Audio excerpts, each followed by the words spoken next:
Hello. Read this problem. Refer the figure. The semicircular plate is fixed. So in this problem, a figure is given and that figure is explained in the problem. The semicircular plate is fixed. Okay. In the same plane, an inelastic wire of length 135 mm has its end A fixed in the position given. If end B of the wire starts moving in anti-clockwise direction, end B starts moving in anti-clockwise direction in the plane so that the wire remains tight during the motion. Draw locus of point B. Now to draw the curve, actually you must be able to visualize that motion of wire AB. I'll help you to visualize the motion. This is the given diagram. Here it is a disc. This is the wire in given position. End A is fixed and end B starts moving in anti-clockwise direction.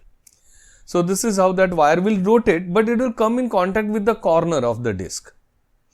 Then at corner A, wire will bend and it will start rotating about corner A. During this part of the motion also, this moving length of the wire in motion remains the same. Moving length of the wire, its length does not change in this. So from initial position of point B to first position of point B, it will be arc of a circle. From first position of point B to second position of point B, again it is arc of a circle of smaller radius. But throughout this motion from position B1 to position B2, throughout this motion, radius remains the same. So it is a portion of a circle. But now note here, wire is tangent to the semicircular edge. And now as this point B continues to move, now check here, free length of the wire continuously reduces. And this is final tangent at this end of the circular edge. Tangent at this end of semicircular edge, and after that again it will be rotation about this corner. The first position of the wire tangent to the semicircle, that is this position, tangent to the semicircle, to the last position of the wire tangent to the semicircle. Here it is involute. So this is what we are going to draw to the scale now. So what I told you here, first visualize motion of the wire AB and now you proceed. Draw the semicircle of radius 25 mm. It is a semicircle, no, it is semicircular plate and therefore it has one more edge, that is straight edge. I have labeled that straight edge as CD. Then measure these dimensions, given dimensions, 12 mm. Vertically along the center line. At distance 12 mm from the diameter, draw a straight line, that is what is given in the problem, and then from center line you measure 12 mm to draw line AB. End A is fixed and end B starts moving. Measure carefully 135 mm but insert dimensions after completing the drawing. We divide circle in 8 parts. So we divide semicircle in 4 parts. So as usual, I measured 45 degrees and I got 4 parts of the circle. Now it is anti-clockwise motion. But yet winding action is not started. Check here. So this is first position. When end B will start, when end B start moving, it is first position of the wire. Then wire bends at point C and this is first position just before winding starts. So this is that first tangent at point C. Then a tangent. At all these points, as usual, you draw the tangent, use a roller. So when you set roller with this line and roll it, here at this point you will able to draw tangent. Set roller with this diameter, roll it, you will able to draw tangent here. Set roller with this line, roll it and you will able to draw tangent here. set roller with this vertical center line, roll it, and you will able to draw tangent here. Now, point A is fixed. Take distance AB in compass and A as the center, simply draw an arc. I have labeled this point as BA because for point B to point BA, for this point, I have used A as the center. But from this point onwards, center of rotation will change. It will become C. So take this distance compass CB. Take distance CB in compass and same point C as a center. You draw arc of a circle again up to the first tangent to the circle. This line is tangent to the circle. And when line becomes tangent to the circle or the semicircle, winding action starts. So from this position onwards, winding action starts. So we should use the procedure which we have used earlier. How much length of the wire will get winded over semicircle? Equal to semicircumference. That is why, because it is semicircle, and how much length gets winded over semicircle? It's semicircumference. So it's not pi d, but pi d by 2. Pi d by 2, you should divide it in 4 parts. We divide pi d in 8 parts. Here we are going to divide pi d by 2 in 4 parts. So this is initial position for the involute of that semicircle. So we'll proceed. On this line, we'll measure pi d by 2. Pi d by 2, 79 millimeters. Calculate, use calculator. Calculate pi d by 2, that is pi r, 79 millimeter. Then use our regular procedure. Check here. We should divide it in 4 parts. Now this end of 4th division, you join with not BC. End of 4th division, you join with end of pi d by 2. Remember, it's not CB you are going to divide in 8 parts. You are dividing pi d by 2 in 8 parts. This 79 millimeter distance in 8 parts. And use regular procedure to divide it in 12 parts. To divide it in 4 parts. Now, from this tangent point, you label the points on the tangent. Check here. 1, 2, 3, 4. Logic. What is logic behind that? When you start, when you continue with the curve, this point 1 comes in contact with point 1 here. And this much portion of the wire comes in contact, means gets wound over this circle. So now take distance 1 BC in compass, and that is length of first tangent. I have labeled that point as B1. Then take distance 2B in compass, and that is length of second tangent. Then take distance 3B in compass, and that is length of third tangent. Now take distance 4B in compass, and that is length of fourth tangent. From point C to point 4, that 79 millimeter distance, that is half of pi d distance, gets wound over the circumference, and the small distance 4B is yet free. So we should further move the wire or end B. But now, like this first two portion, here also D point as center, D point and point 4 are the same. D point as the center, you simply draw an arc.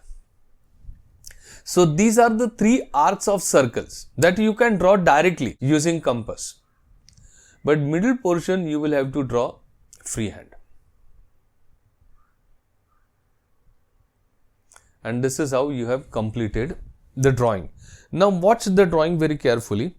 The semicircular pleat, it is object involved here.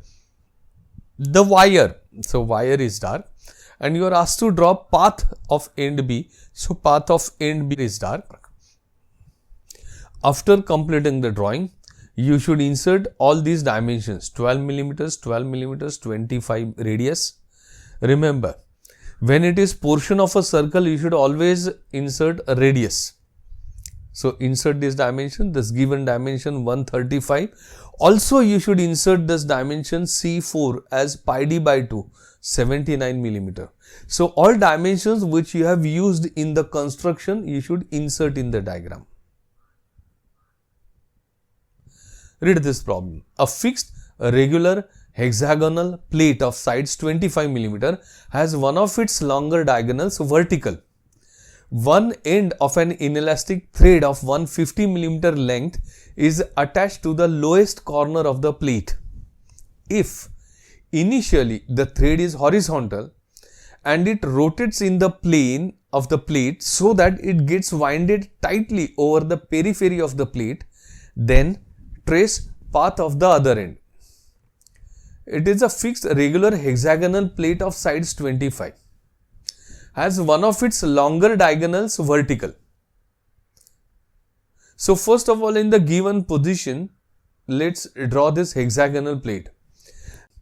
Now to draw hexagon, first of all, you will have to draw circle of radius equal to length of side of the hexagon. Now it is regular hexagon of sides 25 millimeter long. So use the length of the side of hexagon as a radius and draw a circle.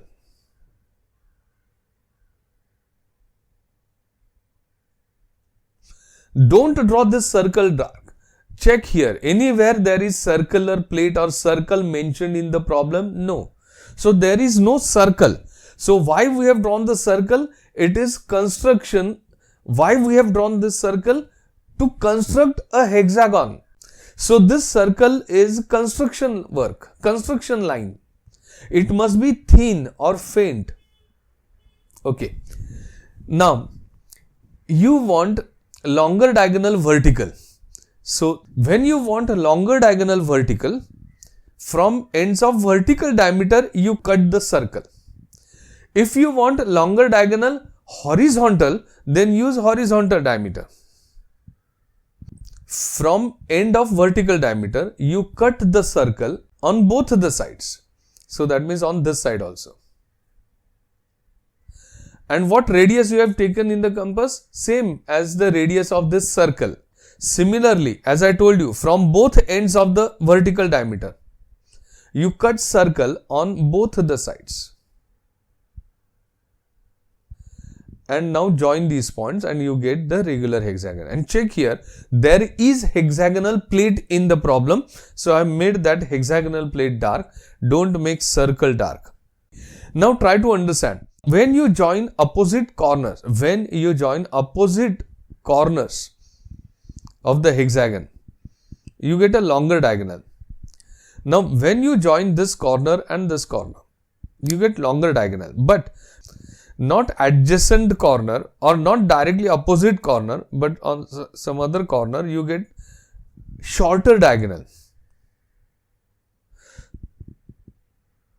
So this is longer diagonal, and from this corner, when you join this corner, you get a shorter diagonal. Similarly, there is one more shorter diagonal here. So from each corner, there is one longer diagonal and two shorter diagonals in case of a hexagon. Okay. So longer diagonal vertical. Check here, longer diagonal vertical. One end of an inelastic thread of 150 millimeter length is attached to the lowest corner of the plate. So lowest corner of the plate, there is 150 millimeter long inelastic cord. So I have drawn that inelastic cord. If initially the thread is horizontal, that is mentioned in the problem, that's why I have drawn it horizontal. If initially the thread is horizontal and it rotates in the plane of the plate so that it gets winded tightly over the periphery of the plate, then trace path of the other end. One end is in contact with the lowest corner of the plate. The other end moves and trace path. Visualize that winding action. So this is initial position. Wire will rotate directly about point A. This portion of the wire comes in contact with the edge and remaining portion of the wire starts rotating about point 1 and the wire comes in contact with edge 1, 2. So from all these points, draw lines along the corresponding edges in this manner, and then simply use compass. Point A as center of rotation, check here. Point A as center and AB as radius, directly draw arc of a circle. So that here you get point B1. Then check here, 1 as the center, draw an arc with reduced radius. Now 2 as the center and this as radius, draw an arc. Now check here. This is how you in no time you will able to draw that curve. And finally point B comes in contact with this corner. Because this length, if you check it, 150 millimeter. So length of each side is 25 millimeters. 25 into 6, that is perimeter of this hexagon. So how much length of the wire gets winded over that? 25 into 6, 150, and that is the exact length of the wire. And when you draw these arcs, these are all arcs of circle. All these arcs, when you draw it, directly draw dark. So this is how that curve will get created automatically. So this is how we have completed the curve. Now what is the name of the curve? Remember, it's not involute. But there is a term used for this, involute of a hexagon. Not true involute. It is involute of a hexagon. So this is how you can draw involute of a square, involute of a triangle, or involute of any other shape. Insert all given dimensions, 150 millimeter length of the wire and 25 millimeter length of the edges. You have watched this video till end now, but most important thing is to construct these diagrams yourself. So run the video, pause the video wherever it is required, and follow the procedure as I have explained you. Thank you.